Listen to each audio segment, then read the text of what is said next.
আজকে আমাদের journey day 3। আজকে আমাদের সকালটা শুরু হচ্ছে চেরাপুঞ্জি হোটেল থেকে। কালকে সকালে শিলং থেকে গাড়ি ছেড়ে সাইট সিন করে চেরাপুঞ্জির পিছনে সাইট সিন করে আমরা কালকে সন্ধ্যাবেলা ঢুকেছিলাম চেরাপুঞ্জি হোটেলে। কালকে এখানে আমরা বারবিকিউ করেছি নিচে স্পেসে। আর তারপরে এখন আমরা, এটা আমাদের রুম হোমস্টে, আর এখন আমরা বেরাচ্ছি ওই ডাবল ডেকারের উদ্দেশ্যে। এইখানে জায়গাটা দেখতে পাচ্ছ, এই জায়গাটা, এখান থেকে একটা এরকম ঠিক ভিউ রুমের সামনেটা দিয়ে। আর এদিকে হচ্ছে আমাদের রুমে ঠিক এখান দিয়ে আসলে এখান দিয়ে এরকম সুন্দর একটা ভিউ পাওয়া যায়। ছোটখাটো করে এই জায়গাটা পুরো একটা ভিউ আছে। আর এটা হচ্ছে আমাদের ওয়াশরুম, যেটা কিন্তু যথেষ্ট ক্লিয়ার, যথেষ্ট ভালো একটা ওয়াশরুম, সব কিছুই আছে, ঠিক আছে। তো এটাই ছিল এখানে রুম টুর। এখন আমরা বেরাচ্ছি ডাবল ডেকারের উদ্দেশ্যে। খুব বাজে জার্নি হতে চলেছে, খুব একদম মাথা খারাপ করে দেওয়া জার্নি হতে চলেছে। আর যদি বৃষ্টি হয় তাহলে তো হয়েই গেল। বৃষ্টি আর রোদের জন্য সঙ্গী রেখেছি এটাকে। দেখা যাক, চলো জার্নি শুরু করা যাক। গুটি গুটি পায়ে ঘর এগিয়ে গেলাম ডবল ডেকার রুট ব্রিজের ট্রেকিংয়ের উদ্দেশ্যে। আর একটা কথা বলে রাখা ভালো, যারা ট্রেকিং করতে যাবে তারা কিন্তু মাস্ট একটা লাঠি আর একটা টুপি অন্তত নিয়ে নেবে। অ্যাটলিস্ট ঝড় বৃষ্টিতে রোদে সব কিছুই কিন্তু বাঁচাবে। তো আমরা এখন চলে এসেছি ডবল ডেকার যাওয়ার উদ্দেশ্যে। আর এটা হচ্ছে আমাদের গেট। ওয়েলকাম টু টার্না এলাকা ট্যুরিজম, ঠিক আছে। চলো পুরো জার্নিটা দেখানো পসিবল না, 3500 সিঁড়ি আছে, যতটা পসিবল দেখাবো। আর এই যে এনার থেকে গাইড ঠিক করেছি আমরা, ठीक है। असले अपने जगह आगे आप लोग कॉन्टेक्ट कर सकते हैं, ठीक है। एंजॉय। और सामने हम लोग का गाइड है। हेलो गाइस, चलो বন্ধ করে দিই। আর এই যে ট্রেকিংয়ের কিন্তু নামার সময় সিঁড়িগুলো কিছুটা এরকম, আবার কখনো উঠে যেতে হয়। মানে যতটা সবাই বলে হ্যাঁ চলে যাও করে নাও, ততটা কিন্তু সহজ হয় না ব্যাপারটা। যদি তখনকার কথা মনে করি, তখন ফেরার সময় যে কষ্ট রয়েছে, সত্যি আমার জন্য তো ভালোই কষ্ট হয়েছে, সবারই কম বেশি ভালোই কষ্ট হয়েছে। তো যারা আসছো বুঝে শুনে আসবে, নিজেদের ক্যাপাসিটি বুঝে আসবে। বয়স্ক মানুষদের জন্য আমার তরফ থেকে রেকমেন্ডেড এটা থাকবে না। আমরা ট্রেকিং করতে এখন মোটামুটি 800-1000 সিঁড়ির মতো নেমেছি সবে। আর বিশাল খাড়া রাস্তা, ঠিক আছে, বিশাল। এই ওপরটা দেখে আশা করি বুঝতে পারছো, এই যে মানে বিশাল খাড়া আর পরপর সিঁড়ি, ঠিক আছে। মানে এখন 800-1000 সিঁড়ি নেমেছি, এখনও টোটাল 3500 নামতে হবে, 3500 উঠতে হবে ডবল ডেকার জন্য। আর রেনবোতে গেলে 9500 সেটা। তো রেনবো ভাই পসিবল না, রেনবো যাবো না। অলরেডি অবস্থা খারাপ না, বাট শোচনীয় বলা যেতে পারে। তো সেই জায়গা দিয়ে রেনবো যাবো না, ডবল ডেকার অবধি করেই রিটার্ন করবো। বাট এই যে সিঁড়িটা পিছনের সিঁড়িটা আশা করি বুঝতে পারছো, এটা কিন্তু খুবই টাফ। নামতেই এত কষ্ট হচ্ছে, এতটা খারাপ সিঁড়িগুলো, আর উঠতে কী হবে সেটা তো ওটার সময় বোঝাই যাবে। আর বেশি ভিডিও করবো না, জোনে পৌঁছাতে হবে। আর ভিডিও করতে করতে এটা ট্রেক করা খুব নর্মাল ট্রেক তো এটা না, পুরো সিঁড়ি, একটু রিস্কিও আছে। তো চলো একদম প্রথমে সিঙ্গেল ডেকারে গিয়ে দেখা হবে, তারপর ডবল ডেকার। এখানে আমরা এরকম ট্রেক করছি, সামনের ভিউটা কিছুটা এরকম খাড়া সিঁড়ি, নামতে আর এরকম ভিউ দেখতে এই খাড়া সিঁড়ি নামো। কিন্তু হ্যাঁ, ভুল করেও যেন ফোকাসটা এই সিনারিতে না চলে যায়। ফোকাসটা কিন্তু যখন নামার সময় এই সিঁড়িতেই থাকে। সিঁড়ি থেকে ফোকাস যদি সিনারিতে যায়, তাহলে তুমি কিন্তু মর্ত দিকে স্বর্গে চলে যেতে পারো, ঠিক আছে। কারণ এখানে যেভাবে খাড়া সিঁড়ি, এখানে যদি একবার পড়ে কেউ আর দেখতে হচ্ছে না, ও সে যা ডবল ডেকারে গিয়ে থামবে, এরকম একটা ব্যাপার। বাপরে, আমি দেবো ইউটিউবে বিয়ে নেই, এটা যেন একটা মজা পেয়ে যাবি, দেখবি। ধন্যবাদ, এটা তোর। এই বিটিএস রাখা উচিত ছিল। Thank you. আমরা এখন প্রায় 2000+ সিঁড়ি নেমে গেছি। এখন একটা খাবারের দোকান আছে, এখান থেকে একটু ম্যাগি ট্যাগি খাবো, খেয়ে নিয়ে। আর এখান থেকে বললো যে ওয়াকিং ডিস্টেন্স 5 মিনিট মতো সিঙ্গেল ডেকার, তারপর সেখান থেকে আরও 1500 মতো সিঁড়ি বাকি থাকবে আমাদের ডবল ডেকার জন্য। আর এখানে নানা রকম বিভিন্ন শোয়া পোকা আছে, প্রজাপতি ভালো। এই দুধারে জঙ্গল, মাঝখান দিয়ে তোমার কোকিলের ডাক, পাখির ডাক শুনতে ঝর্ণারা শুনতে, আমার কিন্তু এক্সপিরিয়েন্সটা যথেষ্ট ভালো।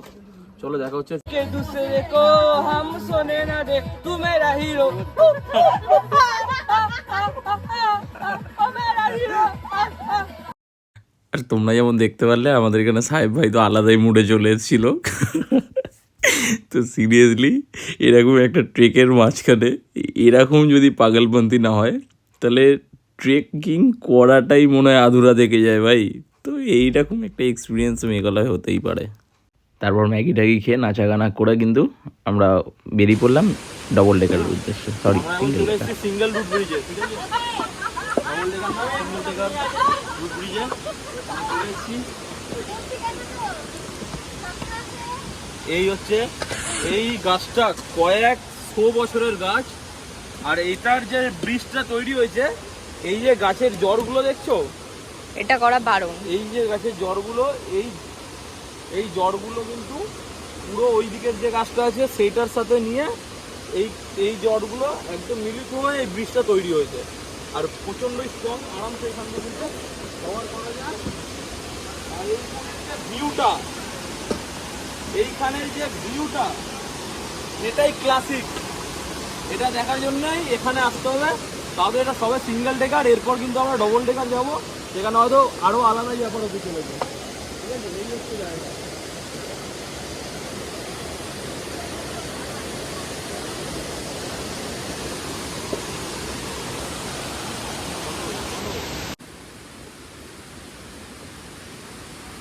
ভাই ব্রিজটা লিটারালি কাঁপছে, ঠিক আছে, আর দুদিকে কিছু নেই, জ্বরের ওপর আছে কিছু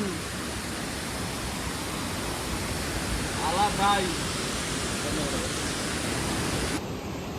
আমরা ডাবল ডেকার ব্রিজে যাওয়ার পথে অলরেডি এই যে এই সিঁড়িটা ধরে আমরা নেমেছি, ঠিক আছে। নেমে এখন আমাদের এই ডাবল ডেকে যাওয়ার পথে এই একটা ব্রিজ আছে, এটা লোহার পুরো ব্রিজটা তৈরি করা, এই ব্রিজটা টুটকে আমাদেরকে যেতে হবে ডবল ডেকার ব্রিজে।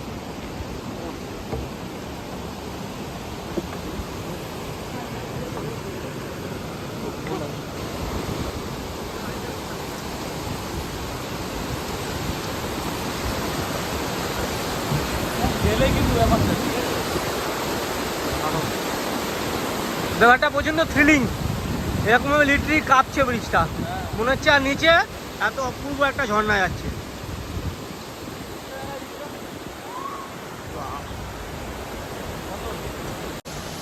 এখন আমরা আছি এখানে, আর একটা রুট ব্রিজ টাইপের আছে ওই গাছের শেকড় দিয়ে। আমরা সিঙ্গেল ব্রিজ ক্রস করে ডবল ডেকার ব্রিজে আসতে গিয়ে দুটো লোহার ব্রিজ ক্রস করলাম, করে আরেকটা ওরকম সিঙ্গেল ডেকারের মতো ছোট একটা ব্রিজ টাইপের আছে, ওটাও গাছের শেকড় দিয়ে তৈরি। তো এটা ক্রস করে হয়তো আরও মিনিট 10 যেতে হবে ডবল ডেকারের জন্য। ফাইনালি আমরা এখন ডবল ডেকারের, এটা হচ্ছে টিকিট কাউন্টার। দারুণ এক্সারসাইজ হচ্ছে গাইস, তো খুবই হালাত খারাপ, এখন তো সবাই এসছি, যাওয়ার সময় কি হবে ভগবান জানে। তো চলো, আর এখান থেকে হচ্ছে 30 মিনিট রেনবো ওয়াটারফলসটা। তো এত দূর এসে আমাদের কারোরই একটু ইচ্ছা নেই যে ওটা না করে যাবো, আর ওটা করলে মানে হালাত তো আরও বিগড়ে যাবে। দেখা যাক কী করি, এখনও ডিসাইডেড না আমরা রেনবো ওয়াটারফলস যাবো কিনা। তো ডবল ডেকারে এসে গেছি, ডবল ডেকারটা এক্সপ্লোর করি, তারপর দেখা যাবে যাই কিনা। আমরা এখন ডবল ডেকার ব্রিজে এসে, এই ডবল ডেকার হচ্ছে এই যে নিচে যে ব্রিজটা দেখছো, এই যে লোকটি যাচ্ছে, এইটা হচ্ছে একটা তোমার একটা ব্রেক, আর এই যে ওপর দিয়ে যে একটা গেছে, এটা হচ্ছে একটা 1 আর 1 2, এটা হচ্ছে ডবল ডেকার। আর এখানে স্নান করার জায়গা আছে, তোমরা চাইলে এখানে স্নান করতে পারবে। নয়তো এখান থেকে আরও আধা ঘন্টা 40 মিনিট ট্রেক করে আছে রেনবো ওয়াটারফলস, সেখানে গিয়েও স্নান করতে হবে। ওই জায়গাটা আলাদাই জায়গা, ওখানের ভিউ আরও ভালো, ঠিক আছে। আর পুরো নীল জলটা, ওই জন্য ওটাকে ব্লু লাগুন ওয়াটারফলস বলে। তো আমরা ওদিকেই যাব, আমরা এই উপরের ব্রিজটা ধরে আমরা ওদিকেই যাবো এখন। তো আমাদের ব্লু লাগুন আজকে বন্ধ আছে, ঠিক আছে, বর্ষার জল নামছে, ময়লা জল আছে। তো আমরা স্নান আজকে ডবল ডেকারের এই ঝর্ণার জলেই করবো, ঠিক আছে। তো আর বেশি ফোন ইউজ করা যাবে না, মারাত্মক কনকনে ঠান্ডা জল। এবার লেট ঝাঁপাও।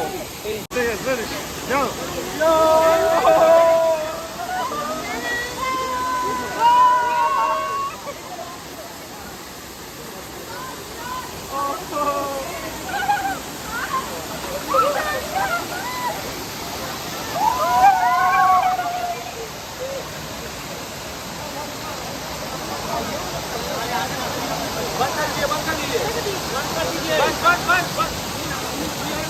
এখানে কিন্তু আমি জানি না বোঝা যাচ্ছে কিনা, ফ্রিতে পেডিকিওর হচ্ছে। এই যে মাছ পুরো চেকে ধরেছে মাছগুলো আমার পা, এই পায়েও সেম কীর্তন হচ্ছে, এই যে কেনা আঙুলের দিকে সব পেডিকিওর করে দিচ্ছে ফ্রিতে ভাই। উড়ে বাপ রে বাপ, এই যে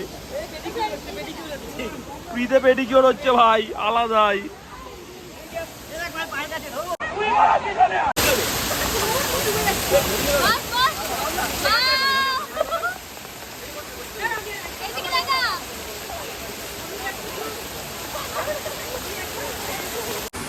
তো আমরা এখন এখানে স্নান টান করে উঠে একটু টিফিন নিয়ে নিয়েছি।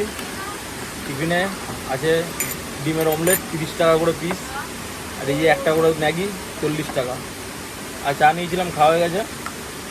এইদিকে হচ্ছে double decker bridge, 1-2 double decker bridge, আর এইদিকে হচ্ছে সেই বিখ্যাত ঝর্ণার জল যেখানে আমরা স্নানটা করেছিলাম। আর এখন আমরা খাওয়া দাওয়া করছি করে এবার এখান দিয়ে একদম গাড়ি উঠবো, 4-5-6 ঘন্টা মতো লাগবে, উঠে রেডি হবো, মানে গাড়িতে উঠবো, উঠে হোটেলে। আর এই সেই জায়গা যেখানে আমি বেশ কিছুক্ষণের জন্য স্পিচলেস হয়ে গেছিলাম। আমরা কথায় কথায় বলি বাঙালির মাথায় বুদ্ধি বেশি, আর এই কেরালার মানুষটা যে কি দেখালো আমাকে, মানে রেনকোট পরে তাই বলে ঝর্ণার তলায় দাঁড়াবে, মানে সিরিয়াসলি। এখন আমরা আছি এদিকে একটা পাহাড়ে, ঠিক আছে, এটা হচ্ছে ডবল ডেকারের। আর এখন আমরা যাবো হচ্ছে মানে সিঙ্গেল ডেকার বা ওই দিকটা যেখান দিয়ে আমরা শুরু করেছিলাম, সেটা হচ্ছে ওই পাহাড়ে, সামনে যেটা দেখা যাচ্ছে ওই পাহাড়ে ঠিক এই যে ওপরে একটা বিল্ডিং আছে, বোঝা যাচ্ছে বিল্ডিংটা হালকা হালকা, হ্যাঁ একটু হলেও বোঝা যাচ্ছে একদম পয়েন্টে। তো এই জায়গাটায় যে বিল্ডিংটা আছে একদম সোজা, তো ঠিক সেইখানে আমরা যাব, ওইখানে হচ্ছে আমাদের গাড়ির পার্কিং। তো এখন আমরা আছি এখান দিয়ে ঘুরে ঘুরে ঘুরে ঘুরে ওই পাহাড়ের চূড়ায় যেতে হবে, সেখান থেকে আমাদের জার্নি শুরু হয়েছিল। আর পুরোটাই কিন্তু চড়াওতে উঠতে হবে, এতক্ষণ নেমে নেমে এসেছি, কিছুটা চড়াও ছিল, বাট এখন পুরোটাই চড়াও। চলো দেখা যাক। নামতে মানে আসার সময় এই অবস্থা হয়ে গেছিলো আমাদের, যাওয়ার সময় যে কি হবে সেটা আমরা জানি, যারা এসে তারা জানে, তোমরা আসবে তোমরাও জানবে। Finally guys, look at my back, finally আমি খুব ক্লোজ এখন, মানে ওই যে গেটটা দেখা যাচ্ছে, ওই যে গেটটা, ওটা হচ্ছে এন্ড পয়েন্ট, ওখানে পার্কিং। ফাইনালি টাফ, আসো অবশ্যই আসো। নেমে খুব ভালো ভিউ পাবে বা এমন কিছু ওরকম কিছু না, জাস্ট দুটো গাছের শেকড় এক জায়গায় এসছে, তো ওটাই ডবল ডেকার ব্রিজ। বাট হ্যাঁ, ট্রেকিংয়ের এক্সপিরিয়েন্সের জন্য, সো এটা আমার ফার্স্ট টাইম ট্রেকিং ছিল, সো আমি খুবই এনজয় করেছি এটা, আর এটা খুব ভালো ছিল। তোমরা কিন্তু এই ট্রেকটা একদম মিস করো না, তবে হ্যাঁ যদি কোনো বয়স্ক লোক থাকে তাদের জন্য কিন্তু রিকমেন্ডেড একদমই না, আবার বললাম। যাই হোক, মারাত্মক এনজয় করেছি। আর তোমাদের ভিডিওগুলো ভালো লাগলে জানিও, তাহলে আমারও ভালো লাগবে, আর চ্যানেলটা সাবস্ক্রাইব করে দিও। এরপর কিন্তু আমরা চলে গেছিলাম হোটেলে গাড়ি ধরে। তারপর কি হলো, এটা কি, এটা মেঘ, এটা মেঘ, এটা কিন্তু কুয়াশা না, এটা পুরো মেঘ। শালা ভাই চরম চরম সুন্দর লাগছে, অসাধারণ। আর আমরা এখানে সবাই মিলে দাঁড়িয়ে ব্যাপারটাকে ফিল করছি, ফিল করার চেষ্টা করছি, সব দিয়ে ফিল এরা দুজন করছে, বিশাল ফিল করছে, মেঘ ফিল। ভাই সবাই তাড়িয়ে দেবে ঘরে, চ তাড়িয়ে দিলে ঘরে ঢুকে যাবো, আর কোথায় যাবো মা, আজকে বুকিং করা আছে।